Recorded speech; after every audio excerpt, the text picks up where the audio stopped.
Hello everyone!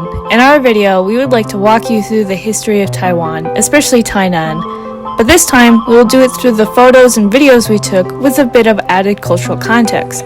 Additionally, we will explore some of the activities we did and explore how they illustrate the culture of Tainan. The combination of the two will provide a well-rounded picture of both the history and culture of Tainan. The history of a given people is largely told by how and where they live.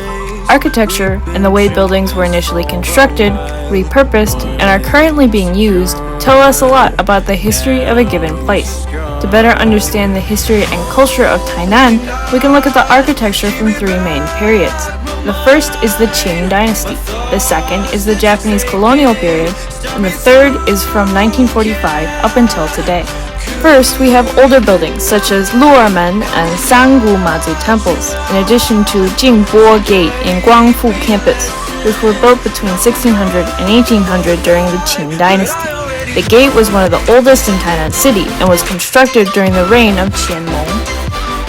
Secondly, from 1895 to 1945, Taiwan was under Japanese rule, which hugely influenced Taiwan and a lot of its architecture. National Cheng-Kung University especially has many buildings that were constructed during this era. These buildings include the NCKU Museum, the old physics building, the old hospital, and a lot of other buildings you can discover just by strolling through campus. Additionally, many of the other buildings in Tainan that we visited were built under or memorialized Japanese rule, including the Tainan Waterworks Museum and the Tapani Incident Memorial Park.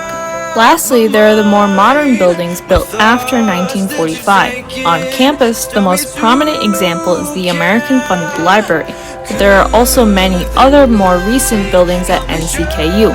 Some other off-campus examples include the sculpture garden next to the Tainan Waterworks Museum, the black-faced spoonbill bird observatory, and the shrimp farm.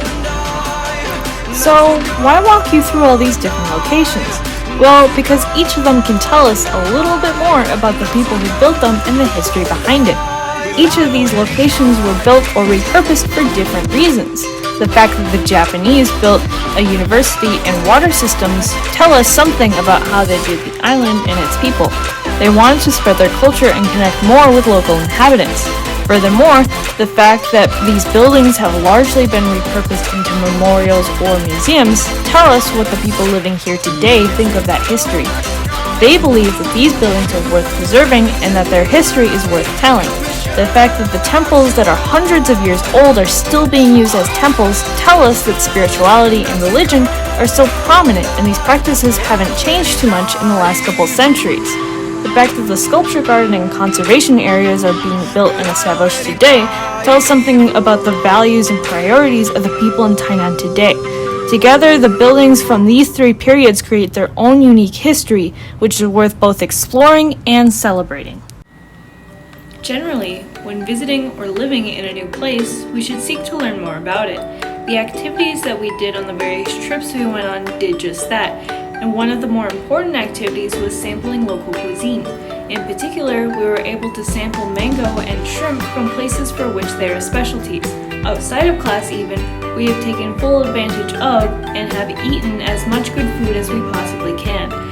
With that all being said, exploring Tainan has truly been a wonderful introduction to the complex and unique culture of this beautiful island. Hope you have enjoyed our video and have a great day.